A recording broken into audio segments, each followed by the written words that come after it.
Good evening, India. This is Times Now. My name is Pranesh. An anti-discrimination law passed by a city council in the United States is generating a lot of controversy.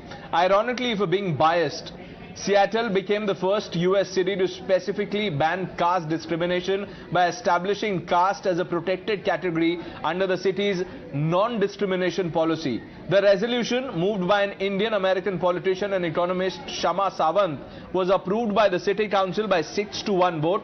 Support. Consider this as a really big moment because nowhere around the world such an ordinance has been passed outside of India.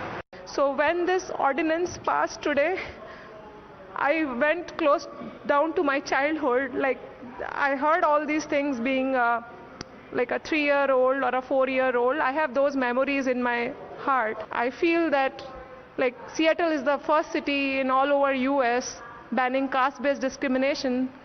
I feel I'm lucky to be in this. It's not a sprint, it's a marathon. So we are here for the for the long haul, to make sure that we protect our Hindu human rights as well as our culture and traditions, like all other indigenous traditions across the world. Ours is the only living, standing, practicing cultural tradition. You heard the reactions. This move has come under criticism from several Hindu Americans. The Hindu American Foundation, which had campaigned against the resolution, says singling out South Asians and the addition of caste to the non-discrimination policy violates the very policy it now amends, thereby maligning a community that is already the target of prejudice.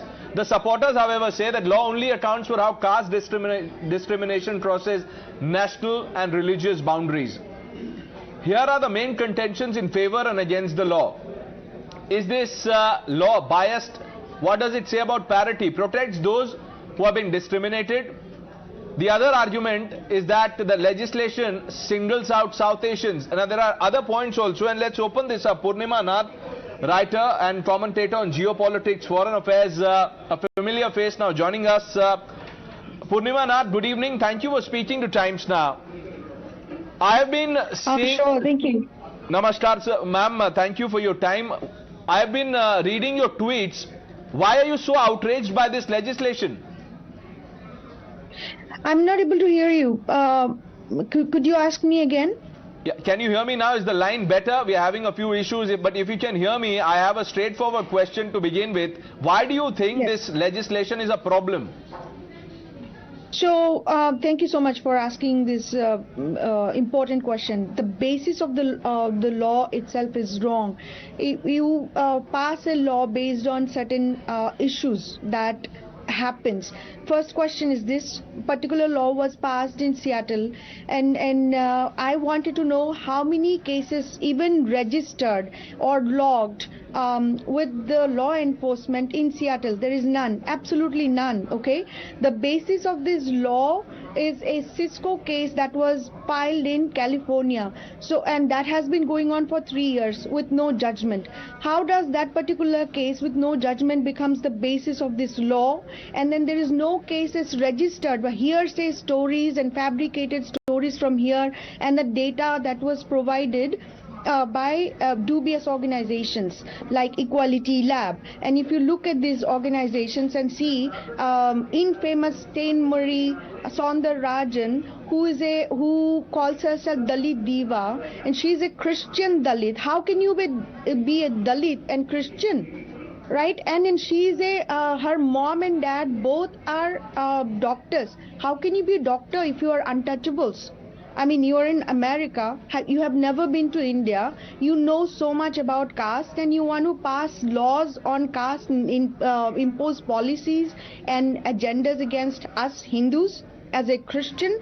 So yesterday's public comments, if you hear those comments, if your blood doesn't boil, then I don't know what will, because there were major people came around with Christian backgrounds, and they were saying because it's happening, caste issues are happening in India, that's why Seattle must take the banner of a leader. That's why they must pass it over here. Okay, so Purnima Nath, what you're essentially saying, and correct me if I'm wrong, what you're saying is that there is this lobby, and I'm using the words you've used. You are saying that this is a propaganda by the leftist, Islamo-Marxist, Christian, liberal lobby to paint Hindus in a bad light. And you're saying that they want to dismantle something which does not exist.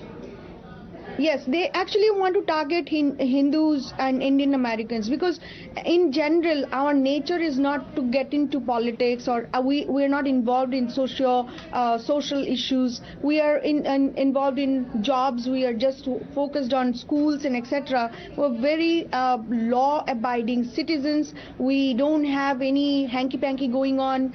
We are legal citizens coming over here, and if you look at the entire nexus, it's basically they are targeting the folks who's Indian American, Hindus especially, and using this caste they want to dominate us, they want to finish us, they want to literally align and make us as if we're white supremacists. Where casteism is a white supremacy. That's the alignment that is happening in the United States right now. You've also linked some of the members who were involved in this campaign to the anti-CAA crusade, that one saw in America. Is that correct? Yes.